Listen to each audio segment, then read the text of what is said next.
你不必为我消耗灵力，不值得。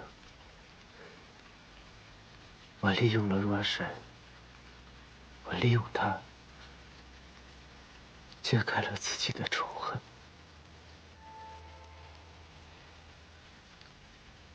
然后我就只想着怎么摆脱他。我以为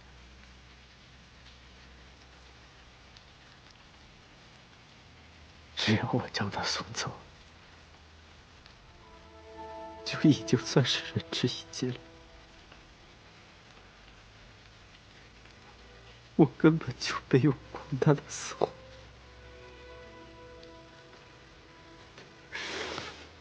不是的，不是这样的，齐伯子。穆七白，他用来滋养杨硕君的那些人，他们都是和我一起被抓去沉渊的。多的是老弱妇孺，甚至还有年纪比我更小的人，他们都没有机会，他们也都是无辜的。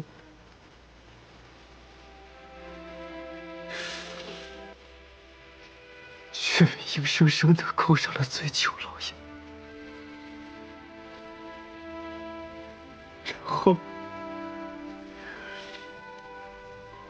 然后还要成为杨守君的死流。如果我没有揭发穆七白，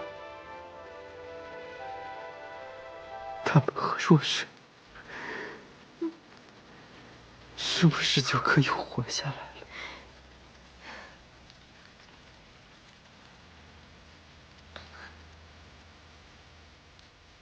可是，可他们都死了，是我连累了他们。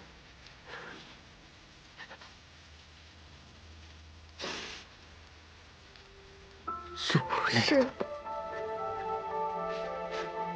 你不能把他们的死归结在你身上，不是你的错。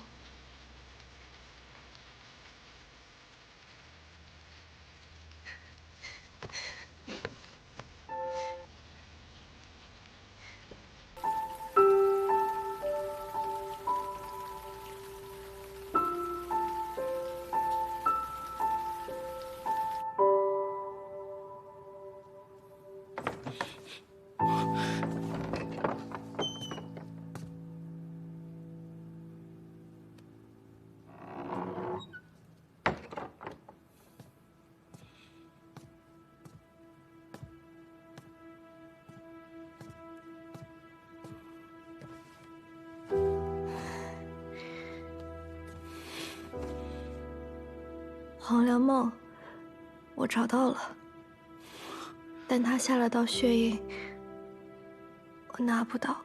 血印，那应该只有他能解除。看来季伯仔还是对你有所防备，那咱们……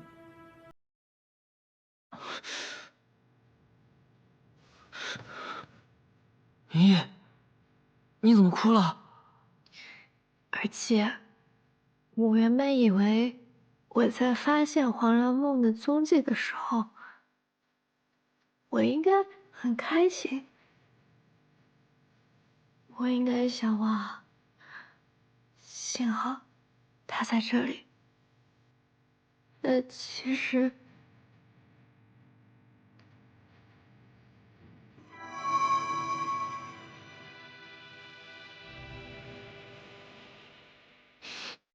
不说这些了，而且现在有个最重要的事情，要消灭妖兽君，对付穆七百，对吗？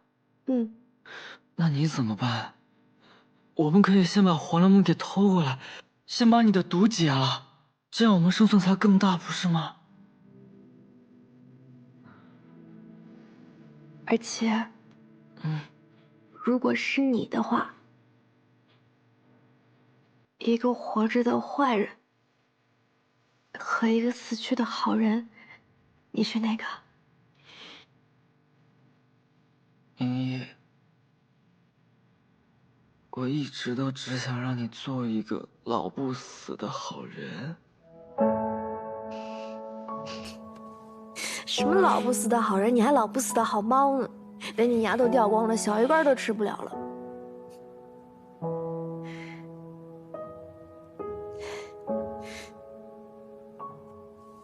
就问你，跟不跟？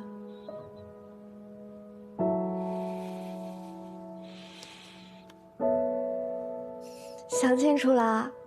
啊，这就答应我了啊！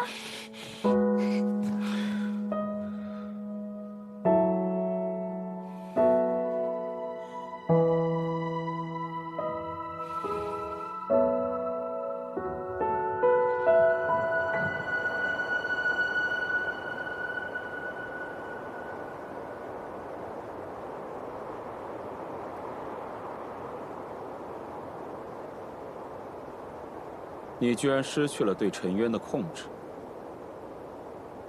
这只是暂时的。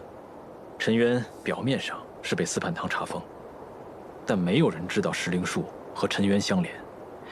这几日我足不出户，喂养妖兽，因此无需着急，再有10日，定能成事。韩风君，你弄错了吧？该着急的是你。不是我们。若非这陈渊适合孵化妖兽，你哪来的机会？是我疏忽了，但这一切都是因为季伯载。本君此番前来，也正是为了季伯载。黄粱梦真的在他手里？季伯载算计了我2名手下，这一切都是为了替那薄雨兰报仇。他与博士的关系一定匪浅。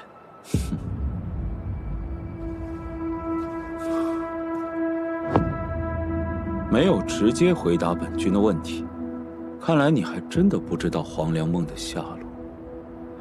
本君真的怀疑，你也想保全季伯载，让他有朝一日拿下青云大会，成为6境第一，让你们吉星渊彻底的摆脱逐水灵州。我对逐水灵州绝无二心。就算你有，那也没用。青云大会的输赢，谁来了也翻不过来。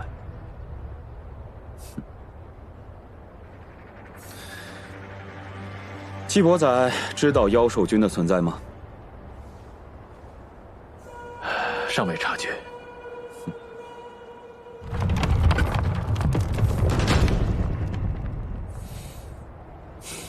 齐星渊这个破地方，连船车都走不利索。少君，哎，还是有劳韩风君亲自加把力呀。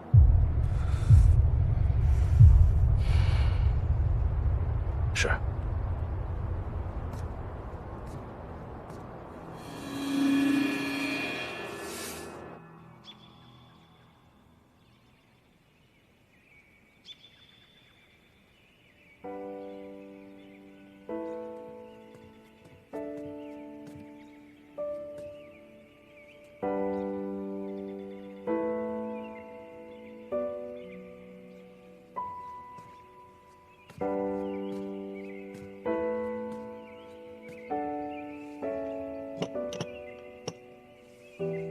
不出10日，妖兽军将成。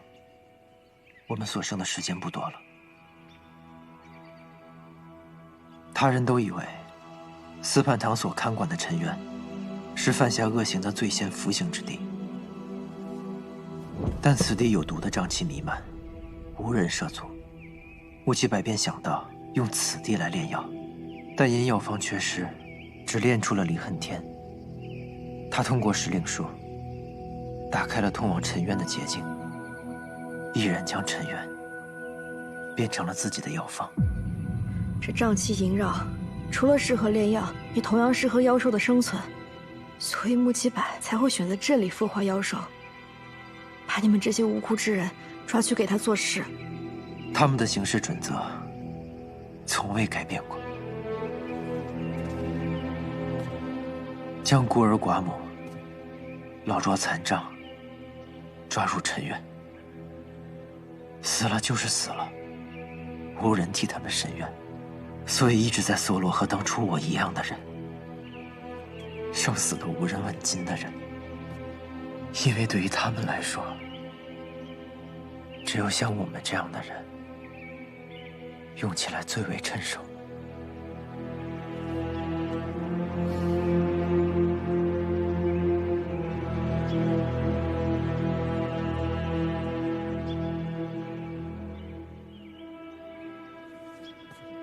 明仪，你说过，若想要彻底铲除尚未炼成的妖兽菌，可以将自身作为化妖之鼎，将妖兽菌的妖元汲取，进行炼化。告诉我，这化妖之术该如何施为？要行此术，需要有一法力高强之人，以自身做化妖鼎。这事交给我。仙君是极心渊的斗者，不能有差错。我既答应过仙君，我自愿做这化妖鼎。你都说了，只有法力足够高强的人，才有可能成功。我又不是没见过你施法，你灵力有限，即便你身有灵脉，也不可能成功。就是因为这样，更应该我去做这化妖鼎，才能保存我们中最强战力。只要仙君一出事，穆七百肯定会有所动作。若是你也折损了，我们怎么对付他和他背后之人？只是做化妖鼎，怎么可能折损于我？可是你……就这么定了。以身做化妖鼎，一共3个步骤，越往后越凶险。第一步，修炼灵力，固化自身丹元。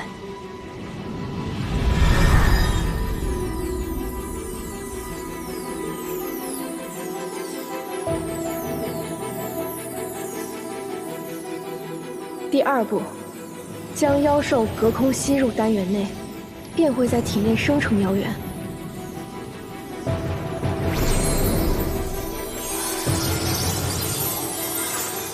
第3步，以自身为鼎，与妖元共生，将之炼化。此时为第1阶段，祭仙君会耗尽全部灵力，身体虚弱，切记绝不可出无归海。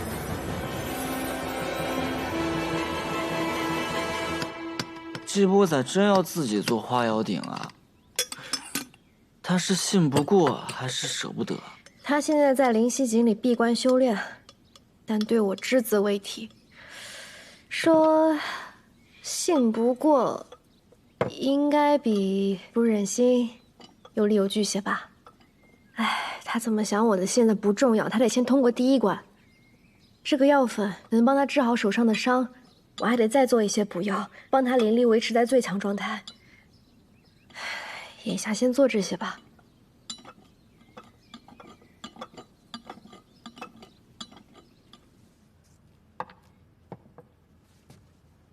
司盼，这么晚了还不回去休息？其他兄弟都已经走了。你先回去吧，我批完这本就走。是。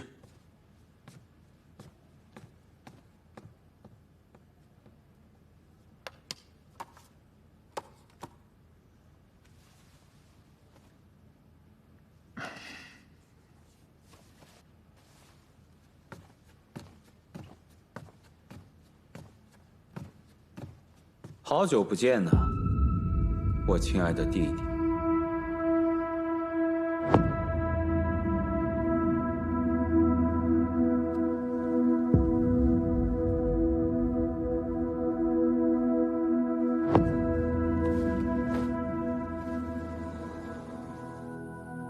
你最近可真是春风得意，风生水起啊！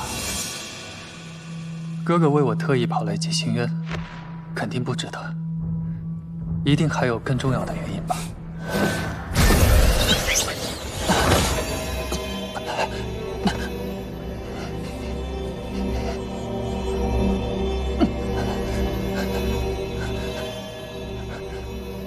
看来你跟灵脉一辈子都没有缘分了。潜伏在极星院这么久，居然还未找到黄粱梦，果然这辈子成不了气候。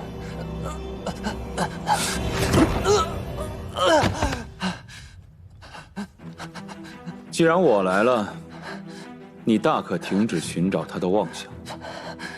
哥哥还是和从前一点都没变，只会向更弱者汇报罢了。是啊，你就是更弱的那一个，这一点也一直没变呢。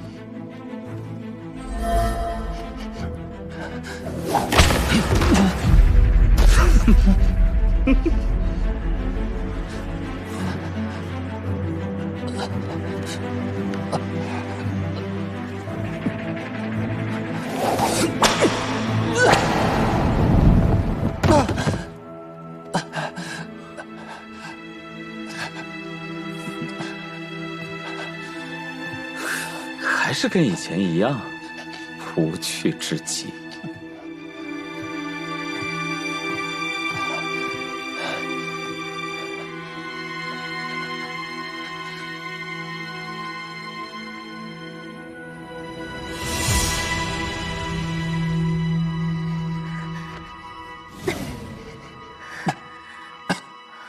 傅远，我没事了。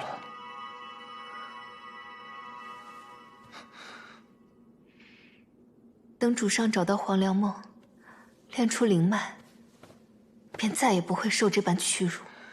傅远，我说过了，我不要黄粱梦了。主上，你能不能多为自己考虑一些？情爱有那么重要吗？你自己想要的，自己还在恨的，自己的一生，难道要为一个女人放弃吗？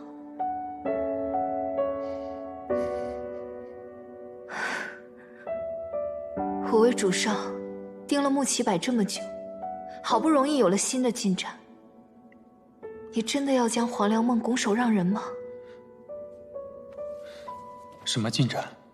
是有黄粱梦的消息了吗？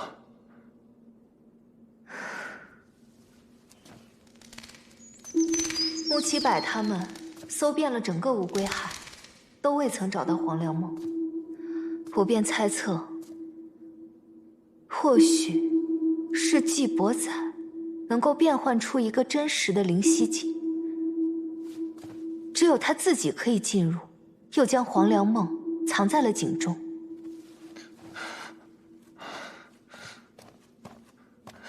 灵犀井。主上想要用黄粱梦来救明义的命，可你此时在神都的踪迹已经暴露。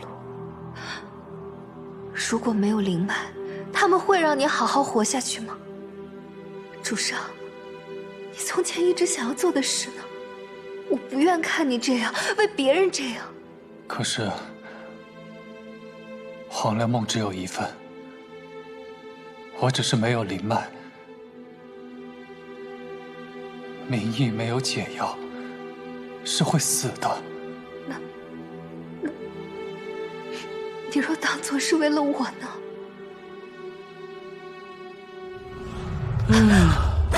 抓你可真费劲儿啊！我听说过，狐狸越是遇险，它的皮毛越是鲜艳。把你做成狐球，还需要你紧张一下，给你上上色。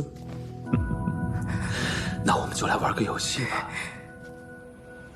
陪你玩这事儿，还能让我遇险呢，我开心还来不及。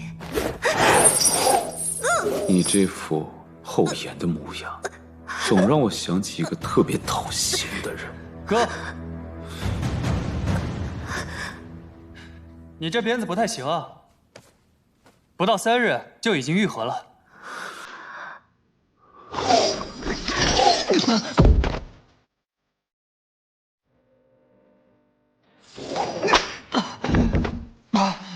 托我的福，你这个没有灵脉的废人也能耐起来了，越来越抗打了啊！虽然没有灵脉，也长了新本事，不好吗？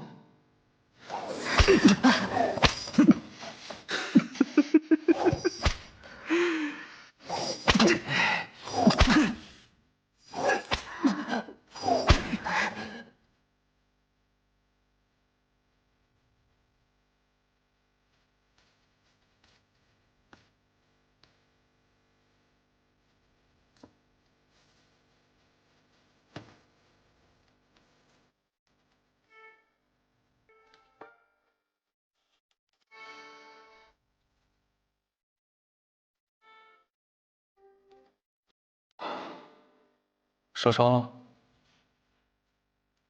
那你怎么不跑？什么火力这么大？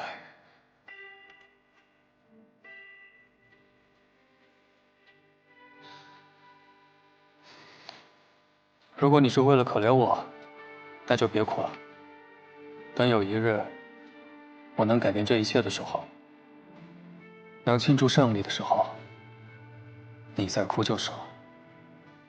但是，你想说，但是我现在这么弱是吧？这个我知道的。我现在能力还远远不够，但曾经有个人告诉过我，只要自己敢想，就没什么能限制我。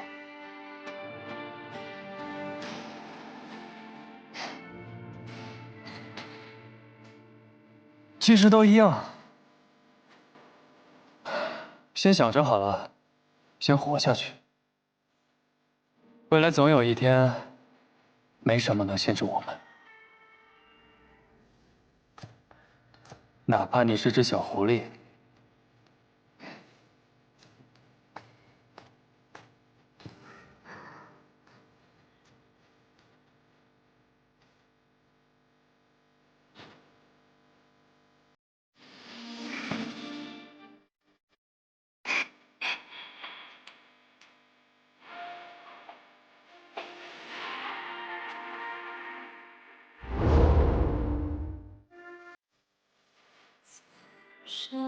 主上看重名义，可在我心里，主上的命比什么都重要。从前主上让我做什么，我都心甘情愿，可这一次，却是我第一次盼着你愿望成功。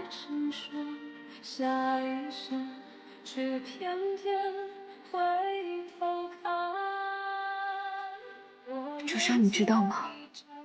我曾经根本就没有什么珍贵的情谊，只是一只能活一天是一天的野狐狸。可直到那天以后，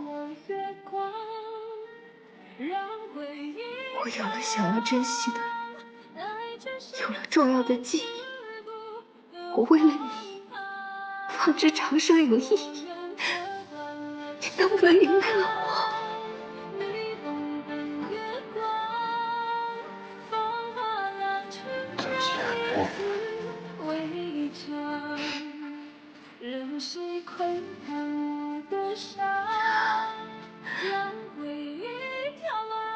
主上若执意如此，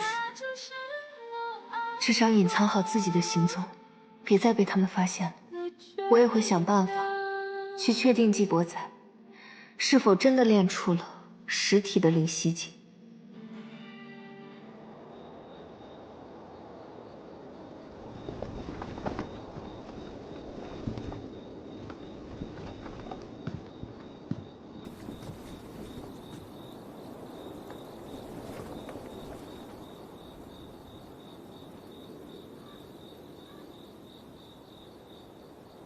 还是先不打扰他休息吧。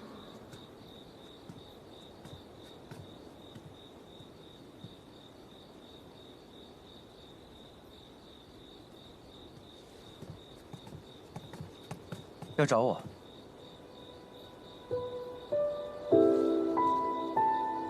哦，也没什么特别的，就是想到你刚刚固化了丹元，肯定有些虚乏，所以就熬了碗药。但我想想还是算了，仙君不是……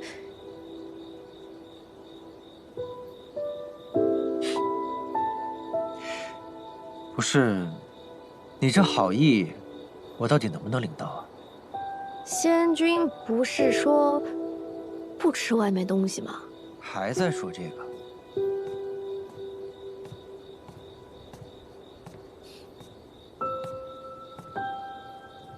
如果是换做别人，他多半会怀疑这仙子本是要下毒，结果忽然心软，改变了主意。现下不过是编个说法，哄骗罢了。那正好，你呀，还是别喝了。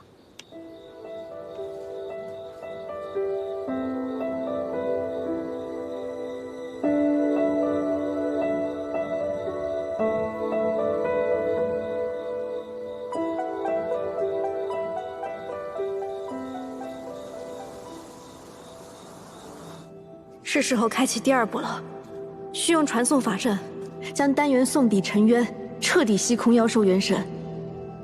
但此步会暴露施术者气息，请务必以最快速度将丹元传回，否则功亏一篑。以无身作祭，引浩然正气。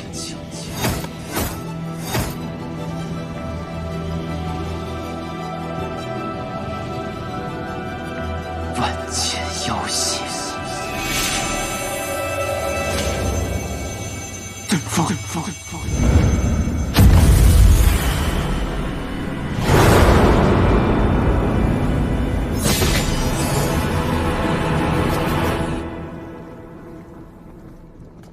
请。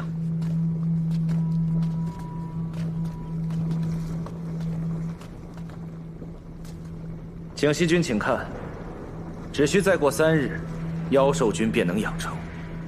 届时，妖兽的数目、力量，都足以媲美100年前灵脉女仙豢养的妖兽。我过去一向嫌齐星渊绳床瓦造，上御旁风，没想到这个穷山恶水，哼，居然派上了用场。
为何妖元全都被吸走了？这……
我在。是啊，季伯才，一定是他干的，一定是季伯才。废物！属下不知季伯才竟通晓化妖术这等秘法，否则属下定会提防。景熙君，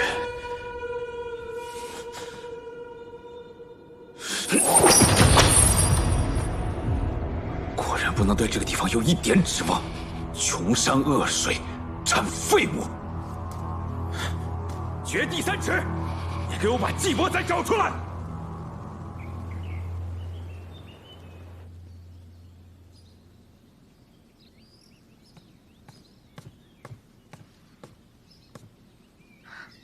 公主先休息一会儿吧。少华盘宫的尊者可绝不能是花架子，这庆元大会的任何细节，我都要牢记于心。公主真的长大了。是输怕了。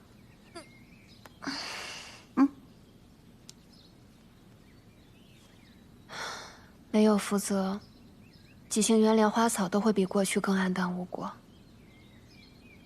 秀云，我时常会害怕。你说，母后留下来的福星花，会不会再次枯萎啊？公主放心吧，严仙君的法子到底是管用的。之前这么多年，就算没有福泽，它也依旧开得好好的。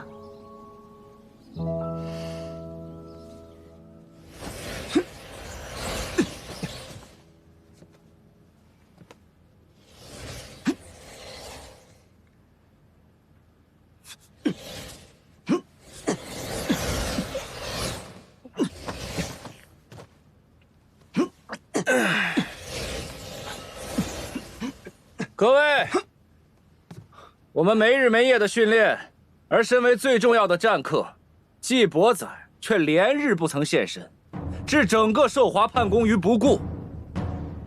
那我们还练什么？我们拼死拼活的又为了什么？就是啊，对啊，为什么？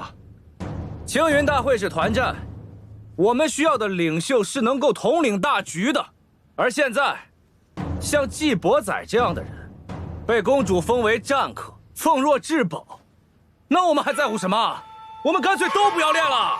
孙辽说的对，季伯载再不露面，就不配再当战客。是啊，他不来，我们就没有必要再练了。对啊，我们练什么呀？你们别这么说呀！公主，孙辽在寿华叛宫闹起来了。谁说没有季仙君就不用练了？季仙君是战客，但寿华叛宫又不是只有他一个人。若是只靠他才能取胜，他不来就要输掉青云大会，那极星渊也不算真正变强。大家说，谁说的对？谁说的对？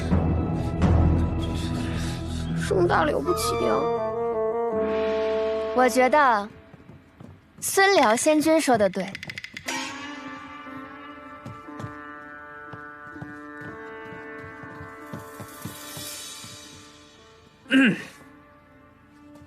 季伯载身为战客，却对寿华叛宫不管不问的，在他的心里面，根本就没有极星渊。是啊，公主也他说的对啊。这要是韩风君管理寿华叛宫，肯定出不了这事儿。就是。对季伯载来说，斗者青云之路，不过是他摆脱罪囚这个下贱身份的晋升之阶罢了。哦，原来季伯载一直是这样想的，难怪我一直想不通，这季伯载为何不肯来训练。倒是孙辽仙君这番话点醒了我，这样的人的确不配在我寿华叛宫当战客。对，就是没错，不配，他不配。不如我们今日改选战客。这改选选谁啊？战客之位那么重要，这得好好选个人才行。对啊，我觉得孙辽仙君就不错。我公主，开玩笑的吧？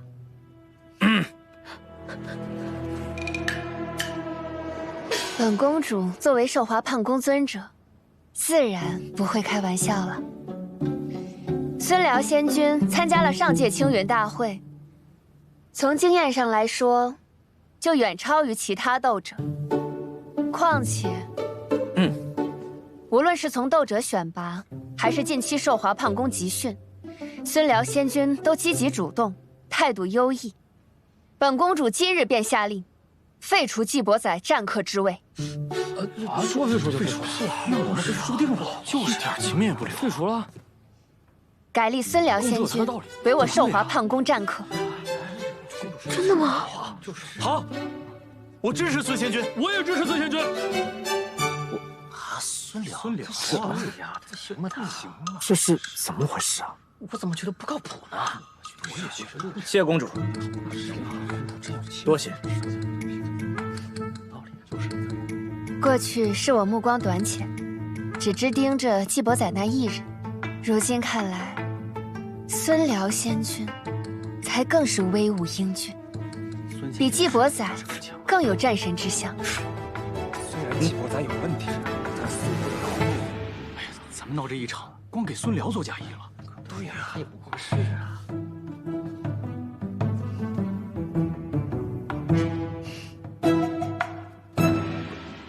孙辽贤君，定要带大家好好练习。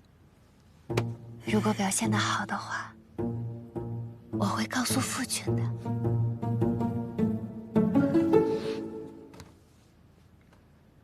是，公主。我都让你当战客了，你还唤公主，不改口为尊者吗？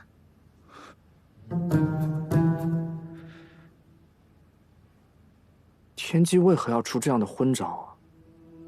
不，这恰恰是他此时最好，也是最省力的办法。好的，尊者。孙辽这么嚣张，天机还这么纵容的，多没面子。面子很重要吗？能达到目的就好。伪装、欺骗、空口承诺，与其费力维护纪伯载，不如捧杀孙辽，让他成为新的靶子。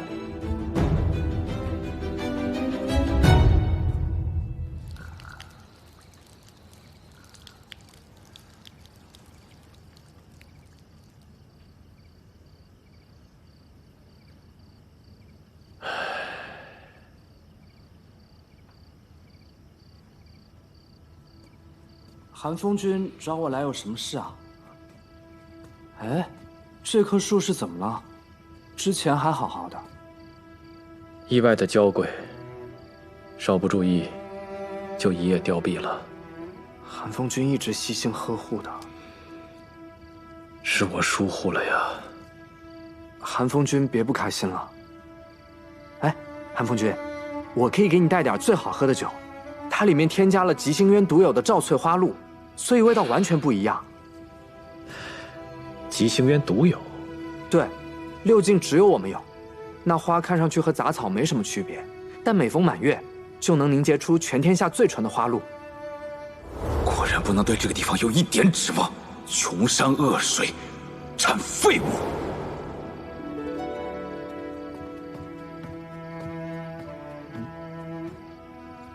这是从隔壁库房打扫出来的杂物，无甚用处。殿下，您看怎么处理？韩风君，这是……我都快忘了，这还是天机给的。天机？恍如隔世啊！那几年，我们叔侄的关系还是很亲的。天机这丫头尤其是甜，一个糖盒，她也舍不得扔。又不想让神君知道，就让我这个叔叔替她保管了。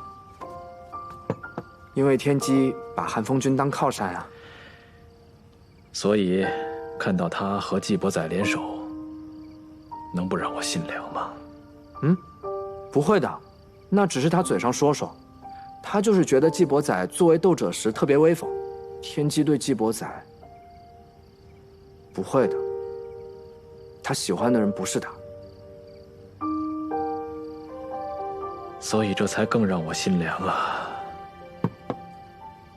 当初那个把叔叔当靠山的小姑娘，现在去哪儿了呢？她以后又会怎么样呢？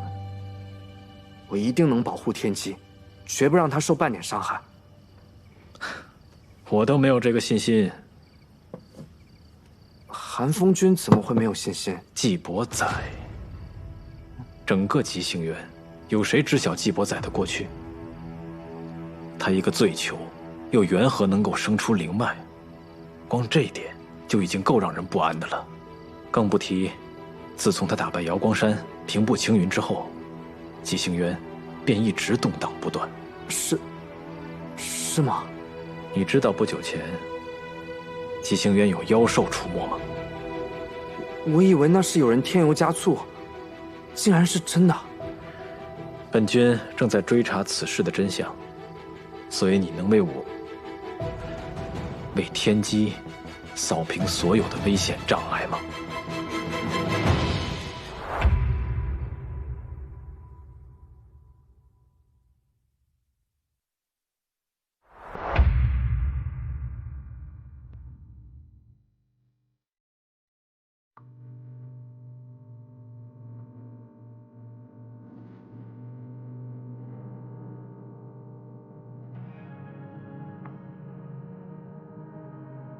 当天空的云魄惹上我，侵蚀我的魂魄，直到软弱。骗自己爱一次就足够，就算从没有真心被许诺。从星空到你心中有泪滴弹要多久？而你给我的温柔全都是爱的毒酒，喝下了我的痛，去换你的自由。爱你的拥有，宁愿与罪放手。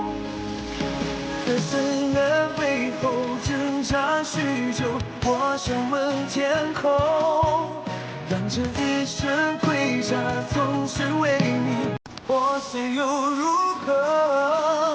命运从来没有错，太阳也终将会坠落，我拼命抵抗所有的荒谬。